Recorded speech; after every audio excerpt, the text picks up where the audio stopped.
Right now, last but not least, we have Mr. Siva Gunesparan, General Manager, GUUD Private Limited, to close this year's summit. In his current role, he is responsible for leading his team to drive digital transformation in the trade facilitation and logistics sector in Singapore and Malaysia. Topic will be on deep dive into supply chain digitalization and carbon emission tracking, and discuss about how technology can play an important role in shaping sustainable practices, reducing cost and environmental impact. Shall we give a big hands, Mr. Siva Gunesparan, Sustainable Supply Chain Practices, reducing cost while reducing our carbon footprint. Hand over the time to you. Hi everyone, good evening. I always end up being the most unlucky person. I had one session last month where I was also the last presenter. Everybody was almost falling asleep. Some wanted to go back, some want to go have beers. So today again, I'm the last one. Hopefully next time I won't be the last speaker. Anyways, today I want to speak a little bit about the supply chain side of manufacturing. I think it's an area that most of you guys might not see because half the time manufacturing companies outsource this to your freight forwarders, to your logistics service providers. So it may seem like an area that is not related to you, but rest assured by the end of my session, I hope you will realize that it's an area where you control the most, to be honest, to make the change. So let me just begin. And before I start, just want to let you know that to us, we feel that sustainability and digitalization is a journey. It's a marathon. It's not a sprint because if you're expecting very quick results, like, I have this, tomorrow can I become a 100% sustainable company, or can I be 100% digitalized by tomorrow? There's no such solutions in the market. So it's going to be a step by step, but we have to take the first step forward. And hopefully when we do that, then the wheels are in motion and we start moving. So a bit about the company before we begin. We're a tech company founded in 2013, and we focus a lot on trade and logistics.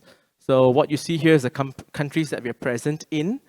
We provide both B2G solutions. We work with governments in certain countries to implement the entire customs systems.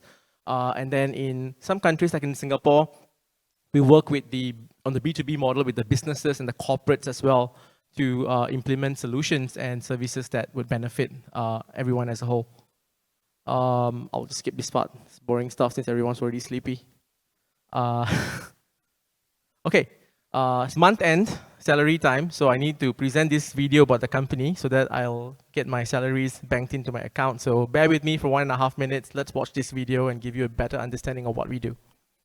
Trade is a critical part of our global economy. However, trade processes are typically disjointed, complex, and filled with tiresome manual procedures. With limited access to reliable logistics services and trade finance, and complex regulatory processes, small producers struggle to improve their incomes and their lives. These challenges drive our vision, Trade for Good, to make trade simpler, more efficient, and more inclusive so everyone can be a player in global trade. Good aims to connect every stakeholder in the trade ecosystem and uses the power of digital technology and data to innovate and simplify processes. Our platforms support a range of industries: coffee, seafood, and grains. Backed by our Good Procure engine, these platforms allow businesses to trade easily, transacting, sending documentation, and making payments digitally, while being able to access trade financing options from banks and alternative financiers effortlessly.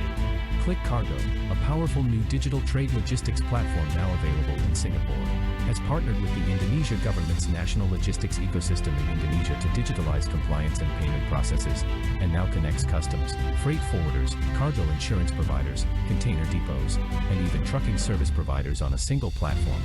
Camel One, our flagship product, develops government platforms to facilitate trade, and we have developed single-window platforms for regional governments and countries for both customs and used by port authorities. Today, Good has established itself as a leading company in trade technology. We aspire to spread good across the world. When businesses and economies grow, the lives of people will improve, and we will have created prosperity and efficiencies in the entire trade landscape, and that is our vision for good. All right, was a pretty short one.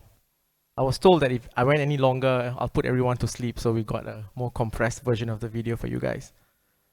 All right, so why supply chain, right? So as manufacturing companies, we very much focus in your plants, in producing equipment, machineries that is energy efficient. I think that has been the focus. But then why do we feel that companies like yourselves have to look at the supply chain portion? The answer is very simple.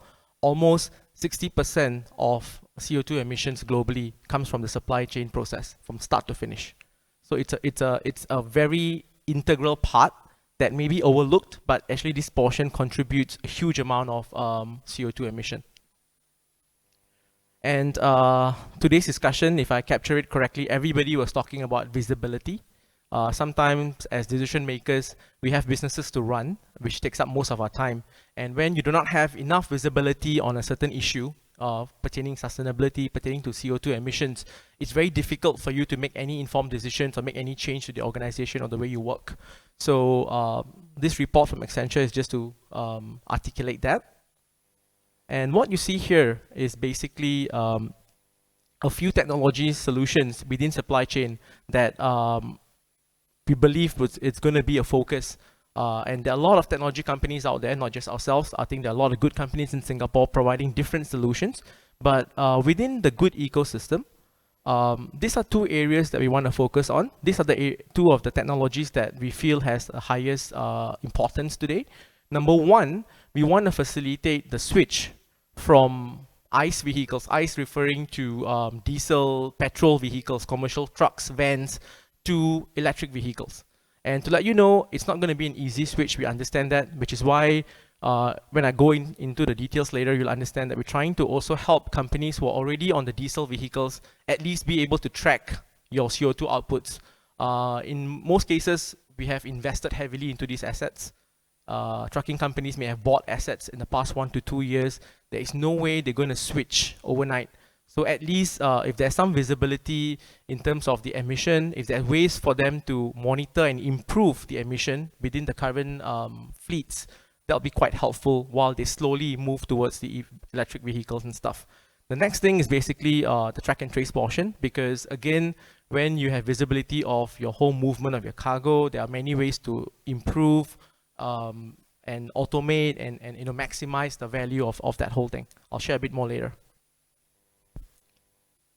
Then again, it all sounds logistics, it all sounds forwarding. Is this even relevant to you? The answer is very simple, yes. The reason being, we've been working with the freight forwarding community for a long time. Since 2013, we've been working with the freight forwarding community. We've been working with the logistics companies for a long time, trucking companies, etc. The main issue is change. And being an intermediary representing customers like yourselves who are the actual paymasters, it's very difficult to get them to change unless it's mandated by you guys. So one quick example is we had a partner recently coming up to us saying that, hey, could you track my vehicles? I've been pitching this to them for the past 6 months. And the guy was always, it's interesting, okay, we'll talk soon. Yeah, we'll talk soon. That's the most common answer, right? We'll talk soon. And then suddenly overnight he gives us a call and said, can you come over and make a presentation? I was like, why, what happened? Apparently, his shipper, the cargo owner, companies like yourselves, made it mandatory in the RFQ that the local deliveries of their equipment, it's actually a luxury fashion brand, and they made it mandatory that every delivery has to be done through an electric vehicle. And if it's going to be delivered through a trucks, because there's no trucks, vans there is in Singapore today, but there's no real electric trucks today. It's not come in yet. So if you're going to deliver via trucks, they want to see the CO2 tracking of each vehicle. If you can't provide that, you're out of the RFQ. And overnight, we had the opportunity to work with them. We delivered the solution, and now we're being tracking it. So I'm hoping that all of you can follow suit and start to make such things mandatory, because I think that's what I'm trying to say. You're the main driver. If you decide to make it happen, all the other players within the supply chain will follow, and then the thing will start to move. So that was one of the main messages I wanted to share today. If I can get this message across, I think my pitch has been quite successful. Yeah, and why making a change is important. I'll share 2 scenarios just to give you a brief of how much leakage or how much wastage is happening in the logistics and supply chain sector. The first one is on the digitalization portion. So again, what you would usually do is we would appoint a freight forwarder. We will give them all the invoice documents, the packing list, etc. And then our job is done, because we expect the freight forwarder to ship the item from point A to point B and ta-da, it'll arrive in our doorstep or in our warehouse. But what actually happens is there is a need to do a customs declaration. There is a need to maybe apply for BGs and other regulatory requirements. What's happening today? There is somebody in the freight forwarder's office, an appointed representative like ourselves, who's actually typing all the information line by line. So if your invoice document is a couple of hundred pages, it's being printed and sitting on the desk, somebody's typing it into a system, and then they are scanning all the relevant supportings, attaching it, and then filing it up. Even worse, there may be two different departments within the same freight forwarder printing the same documents twice. One is for customs declaration, and one more maybe for logistics purposes. So it's so much of paper being printed and stored, and then eventually being archived somewhere. And all this is wastage. So I'll share later in terms of how it can be improved, but these are some of the key considerations that we see. And there are solutions out there in the market to fix this, but I just wanted to put it across to you guys because sometimes you don't see this. Because you just see your shipments being moved, but this is what's happening behind the scenes, and hopefully we can change this together. All right, the next issue is basically in the delivery side of things. So what happens today in terms of having a last mile delivery within country? So the truckers usually, the trucking companies which is appointed by yourselves or your freight forwarders usually will collect a hard copy of the documents, or maybe it gets emailed to them. They will then print it at their office in terms of all the deliveries for tomorrow. They will then print a whole set and then pass them on to the drivers. The drivers would then basically decide on what is the best route to deliver. It may not be optimized, so they will make a choice of where they want to deliver first and based on the timing and stuff like that. And then the item gets delivered. Let me see this. Okay, yeah. So when the item gets delivered then they get the customer to sign the DO, which is a physical copy. And in most cases, I'm sure you all have been through this, it takes you a few days to get a copy of your DOs back. So again, what happened? One shipper escalated this to my forwarder, saying that, hey, I'm not going to wait 2 or 3 days for my DOs. We want this fixed. If you want my business, I want the DOs immediately. And what they did is they got the driver to make an extra trip back every day to just return the DOs, and that's a chargeable service to the freight forwarder, which is also a waste of fuel and a waste of money. So with this issue, we also came up with a solution which I will share after this. So if you remember the first problem, which is digitalization, so this is a solution to it. So what happens is, hold on, just 1 minute.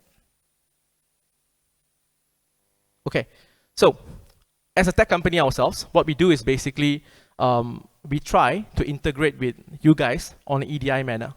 So in the list that I see here, thankfully I think about 30% of our business today is already automated. Means we get the documents digitally from our cargo owners, which is manufacturing companies like yourself. So I think people like Infineon, Lum Research, Applied Materials, some of your documents, we get it digitally. So we're able to extract the data and be able to declare the permits on your behalf. So what happens is, whatever documents that can be obtained digitally, we would then push it into our trade repository in our engine. Whatever that comes in into PDF, today about 70% of my business, and we are controlling about 20% of Singapore market, equating to about 120,000 permits a month. 70% is still PDF based. We still get PDFs that we're supposed to type in. So we developed our own CMR solution. It's basically an OCR with AI capabilities to extract the data from the PDF and pump into the repository. And once the data is in the repository, the beauty of it is, if I need a certain information for customs declaration, we can just call an API to pull that data in. And later on, if the shipper or the customer needs a set of information for trade financing purposes, we could call an API and send the data over as well. So once you key in the data one time, and hopefully to a digital manner, the data can be reused again and again and again without any further manual efforts. So no more printing, and it saves everybody time. So that's one of the values which we're trying to push forward. Right, the next thing, we spoke about the manual logistics process, right? So let's look at this one. So with the, again, the platform that we have today, I think it's not just the only platform. I think there are many good track and trace, fleet management softwares out there. Explore one of them. And what these softwares could do is they could give you this value. So first thing first, the job can be dispatched from system to system. So as a freight forwarder or a cargo owner, you could just log into the system and upload your jobs for the day. The trucking companies or the freight forwarders that has been assigned to do your jobs would be able to see the jobs real time, assign it to the drivers within the platform itself, if you're getting me. And then the drivers will be notified in their apps, the mobile apps, once they receive the jobs. So the next morning when they go and pick up the goods, they'll just show that app and they'll collect the items. When they deliver it to the customer, similar to your Amazon and your Shopee and Lazada shipments, you just sign off on the device itself, and automatically all the signatures and information that you put in would be extrapolated, and electronic DO will be created based on the templates that you require. So everything is paperless. You no longer need to give physical copies to the drivers, etc. The second value is there's also route optimization available nowadays. A lot of the FMS systems out there have something called route optimization. So basically, if a truck has got 5 deliveries, the system will actually calculate and tell you what's the most optimal way to deliver. And again, it removes unnecessary trips. It reduces the issues of the trucks going everywhere and you're wasting fuel and stuff like that. So hope this helps. All right. So one of the things that we have added on to our trucking platform is basically the carbon emission tracking. So we have our sister company within a group called Essen Solutions, and Essen has worked with some industry partners to develop this carbon tracking software. So unlike traditional calculations whereby most people, they would assume one fuel of diesel equates to a certain number of CO2 emission, we believe that's inaccurate, because the same 1 liter of diesel running on a 1-year-old van and running on a 7-year-old van brings out very different carbon outputs. So what we do in this system, let me just not jump the gun. So we will install some tracking devices to read data from the machines, and based on that data that's provided, there are a few criteria, things like idling. One of the largest contributors to CO2 emission from vehicles is actually idling. Means somebody parks the van and doesn't shut down the engine. That creates the highest amount of CO2 outputs. So we track the idling time, we track harsh braking, we track harsh acceleration. All this data is tracked, and then what you get is basically a report. So this is one example. I'm not going to go into the details of it. There's so many technical factors. I may not know everything myself. But yeah, but the main point is there is a baseline today, a baseline that has been developed with ESG and the authorities in Singapore. We've created an industry baseline. This is something new, so it's work in progress. The government is also working on improving this. So this is a baseline. There could be 2 ways to measure a baseline. Number 1, we take the standards that has been set up today by the authorities. Number 2, we will take 6 months of your running data to create your benchmark average. And on a month-to-month basis, we will compare the company as well as on a fleet level, your actual CO2 emission against the baseline.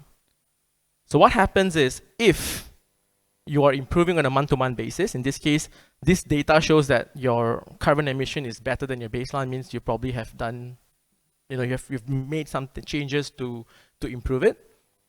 So in this slide, what you see today is on a vehicle level, and you've noticed on the, the left-hand side, you've got, all the different data sets, idling time and the harsh braking, etc.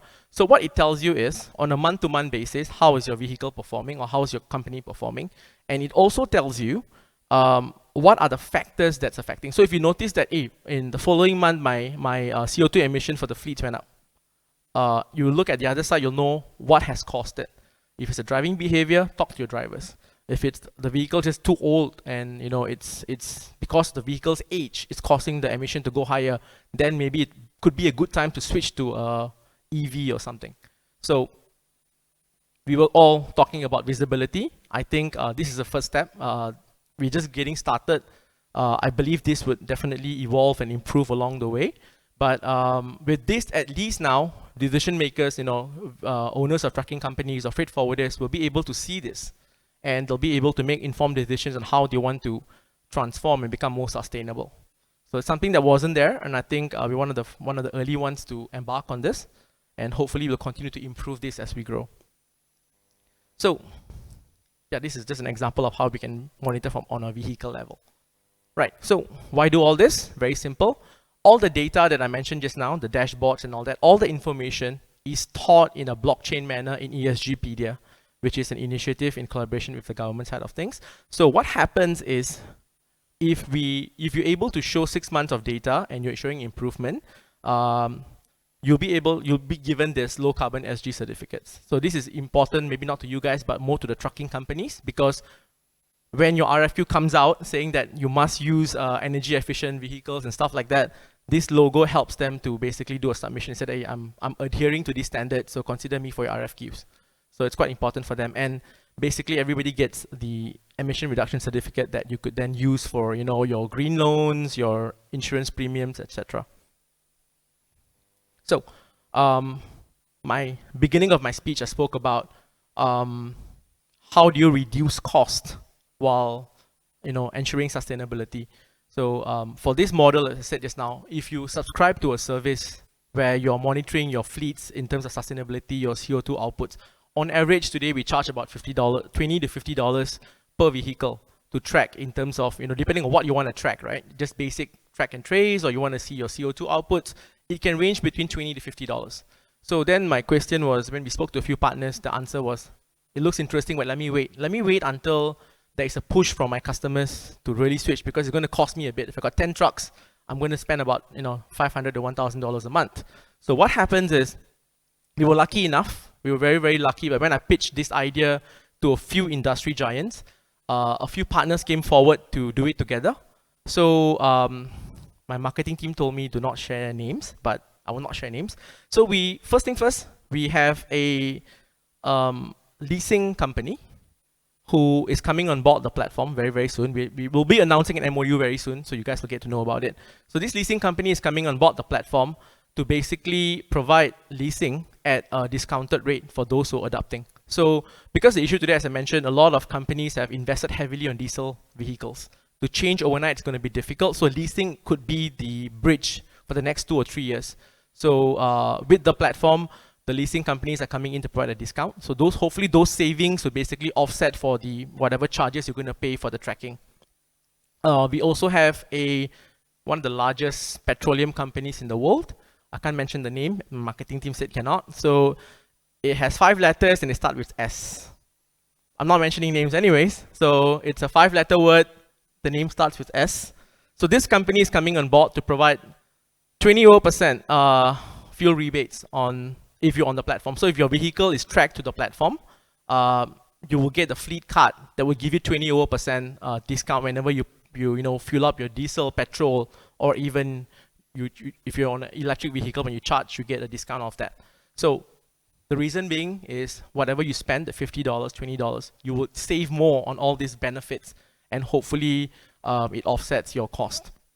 The third thing, we also have an insurance company, a large insurance service provider, who is also coming on board. And the fact that you guys are monitoring your driving behaviors, and you guys are monitoring all this data on the platform, they're willing to provide 15 to 20% off in terms of the insurance renewals, motor insurance renewals. So easily paying about $2,000 per vehicle a month, you're looking at about $300 to $400 savings on that portion itself. As I think Dalal mentioned just now in her speech, that sometimes you can't just throw a problem to your vendors and say change, right? So I think this may not be directly relevant to you today, but what I'm trying to share with you is, if you have a vendor and you want them to switch, and you're not just giving them a problem, you're not just telling them to switch, right? Or you're not just telling them, I want it to be monitored. If you know there's such solutions out there, maybe you can just point them as well. Say that, hey, I need this to be monitored, and there are solutions out there, go and consider it. If you own the assets, come on board. If you do not own the assets, guide your partners or your subcontractors into something like this, because as I said from the beginning, you guys are the main driver for change. Because sometimes talking to the vendors is very difficult, because to them it's like, I'm just waiting, I'm waiting for my shipper, I'm waiting for my cargo owner to tell me what to do. So hopefully it's a bit beneficial. I'm reaching the end of my session. So just to summarize, whatever rubbish I've been saying for the past 15-20 minutes. Yeah, so these are the three things we're trying to achieve in terms of our goals. Number one, when we have more visibility on the movement of the trucks and stuff like that, we probably can improve on the CO2 outputs. Just to share with you just now, I did mention that we control about 20% of Singapore's import and export permits, equating to about 120,000 permits a month done through my team. I have a team of 50 people in Singapore and 200 staffs in India doing data entry. Just to share with you, if we were to do all the permits manually, that 20% itself equals to about 1.5 tons of paper a month. So just to give you a magnitude of how big the problem is, right?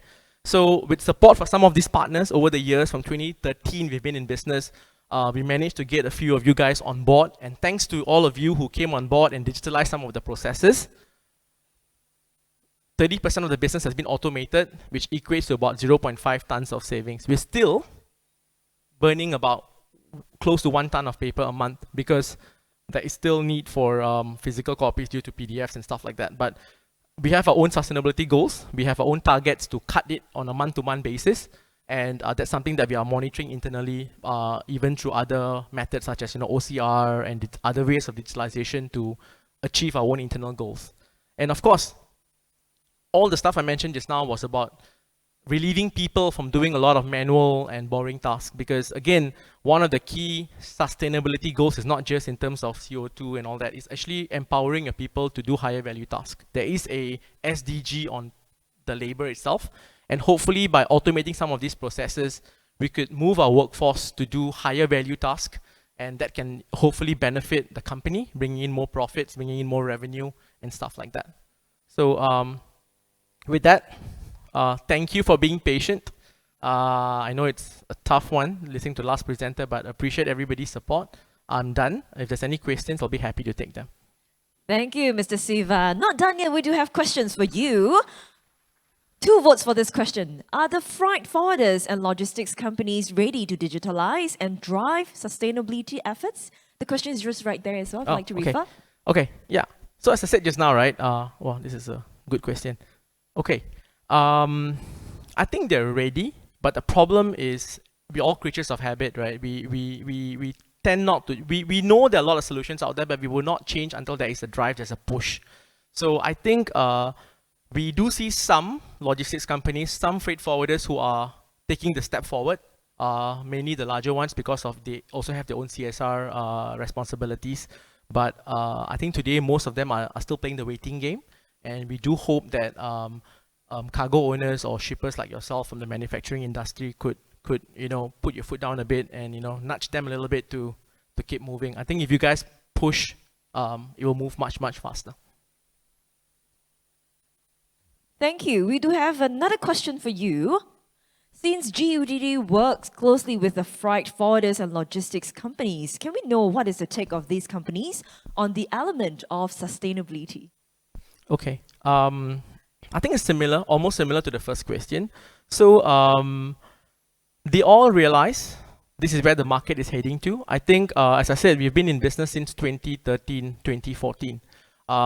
We've been doing digitalization since then. We partnered with CAS, we partnered with Singapore Customs. We were one of the first to initiate the e-freight exercise. By the way, if you're wondering who we are, Good used to be vCargo Cloud. So some of you members, you know us as vCargo Cloud. That's our previous name. We rebranded because of the business growth in 2019. So they understand the value, but I think they also realize, they also feel that changing the process may affect their current business operation. So everybody is just playing the waiting game for now and hoping that there'll be more push in the next month. But we do see the change happening. We do see more people starting to change. Compared to 2013, 2014, it takes a lot of effort to convince. For the past 1 or 2 years, we're starting to see people coming to us to request for such services. So that's a good turn in terms of the demand and supply. Thank you. Yep. Thank you for that. One more question to go. How costly is the digitalization journey for companies like manufacturers, shippers? Does it require capital investments like servers or other enterprise software? Okay, I cannot speak on behalf of other providers out there. There are a lot of good providers. I've seen very good ones as well. But on behalf, I mean, representing my company, basically we know it's going to be a difficult change. The mindset change is a bit tough. So we try to ensure that when people adopt this, there is a cost savings. So for example, the permit declaration side, when you digitalize the whole permit declaration, I told you about the document thing, right? Yes, you print less, you are sustainable, but because most of the job is replacing human labor, when we provide the service, we also ensure that the permit pricing is reduced. So there is a cost saving. So by sustainability does not mean you have to spend a lot. Sometimes with some solutions, you can actually save at the same time. Some of our solutions, like the platforms and all that, we try to not have any capex. We absorb the cost up front. We have, I think some of them mentioned just now, you have your own ROIs over a few years' time, so we will depreciate the investments over a few years. But we try to charge more on a per use basis. So most of our customers, they actually see cost savings. They actually see reduced capex, and at the same time, they are one step forward in the digitalization and sustainability journey. Yeah. Thank you very much, Mr. Siva, for answering all the questions. We are all good. Thank you for Thank your you, guys. presentation Appreciate as well. And good luck for the lucky draw. Good luck to you as well. Thank you.